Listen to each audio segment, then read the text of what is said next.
குரு. யாரையுமே ஜட்ஜ் பண்ணக்கூடாது, குருவை கண்டிப்பா ஜட்ஜ் பண்ணக்கூடாது. You understand? தோற்றத்தை வைத்து கண்டிப்பாக ஜட்ஜ் பண்ணாதீங்க. எதை வச்சேன்னு ஜட்ஜ் பண்ணாதீங்க. அவன் பேச்சை வச்சோ, இல்ல அவன் பாடி லாங்குவேஜை வச்சோ, அவன் போடுற ட்ரெஸ்ஸை வச்சோ, இல்ல அவன் படிச்சிருக்க படிப்பை வச்சோ, இல்ல அவன் வச்சிருக்கிற சொத்தை வச்சோ, இல்ல அவன் அழகா இருக்கானா, குட்டையா இருக்கானா, நெட்டையா இருக்கானா, எப்பவுமே நீங்க ஜட்ஜ்மெண்ட்டுக்குள்ளே போகக்கூடாது. திருத்தமிழ் வாழ்க, வாழ்க திருத்தமிழ். வணக்கம்.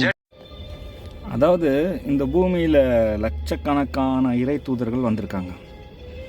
அப்போ இறுதி இறை தூதர் நபிகள் நாயகம் அண்ணன்மார், அவங்களுக்கு இறை தூதர்னு அந்த தூது கொண்டு வந்த வானவர். அப்போ இதில் யார் இறை தூதர்?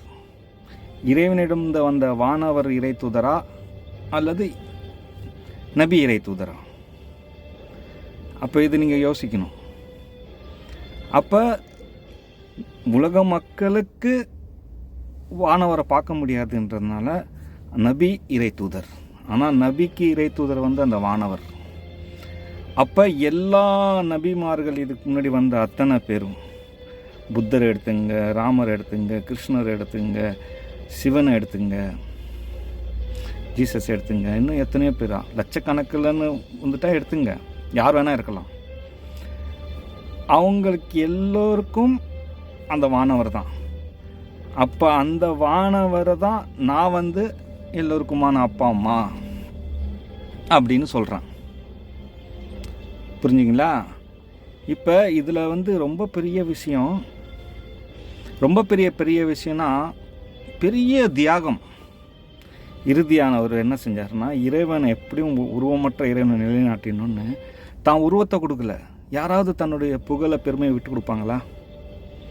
இப்போ சாதாரண நீங்களே இதுலேருந்து எத்தனையோ பேர் வீடியோ போடுறீங்க, எத்தனையோ காரியம் செய்யணும், நம்மளை 4 பேர் புகழணும், கை தட்டணும், எவ்வளோ அதெல்லாம் செய்யலைன்னா மனுஷனுக்கு பைத்தியம் பிடிச்சப்போ. நான் 3 வருஷமாக வீடியோ பண்ணுறேன்.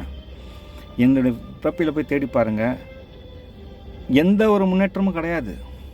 ஒரு கேள்வி இல்லை, ஒரு கமெண்ட் இல்லை. அப்படியே எவனாவது வந்தாலும் திட்டிகிட்டு தான் போவான். அது பாருங்கள், எவ்வளோ பெரிய ஆச்சரியமான விஷயம். நான் 3 வருஷமாக வீடியோ பண்ணிகிட்டு இருக்கேன். அதே மாதிரி அவர் தான் உருவத்தையே கொடுக்கல. புகழ் அனைத்தும் இறைவனுக்கு அப்படின்னு உருவத்தையே கொடுக்கல. அது எவ்வளோ பெரிய விஷயம். ஏன்னா இவ்வளோ பெரிய மக்கள் நம்ம பின்னாடி இருக்கிறாங்க, நம்ம பெருமை அடைய போகிறோம். அப்படி இருந்தோம் இன்னும் பெரிய விஷயம் அது. அதே சமயத்தில் அதுக்கு முன்னாடி கிருஷ்ணர் சொல்லியிருக்கிறார், நானே கடவுள். அவரும் வானவர் சொல்லி தான் சொன்னார். அவர் என்ன சொன்னார்னா, கடமை செய்ய பலனை எதிர்பார்க்காதன்னு. அந்த கடமை செஞ்சாங்க, பலனை எதிர்பார்க்கல. நானும் அப்படி தான். எல்லோருக்குமான அப்பா அம்மா. இதுக்கப்புறம் இனி யாரும் சொல்ல போகிறதில்லை எல்லோருக்கும் அம்மாவை பற்றி. இதுதான் இறுதி கடைசி. இதை நீங்கள் புரிஞ்சுங்க. ஆனால் இன்றைக்கி நம்ம உருவம் கொடுக்காம ஏதாவது செய்ய முடியுமா? நான் தான் இறை தூதர், என் உருவத்தை எடுக்கக்கூடாதுன்னா இந்த சிசிடிவி காலத்தில் இது முடியுமா? முடியாது. அதே சமயத்தில் கிருஷ்ணரை சொன்னார், நீ எதை கொண்டு வந்தாய் இழப்பதற்குன்னு, அதாவது கையில் என்ன கொண்டு செல்லுன்னு. அவர் ஒன்றும் கொண்டு வரல, கொண்டுட்டு போகல. ஆனால் இன்றைக்கும் அவரை நம்ம பேசிகிட்டு இருக்கிறோம்.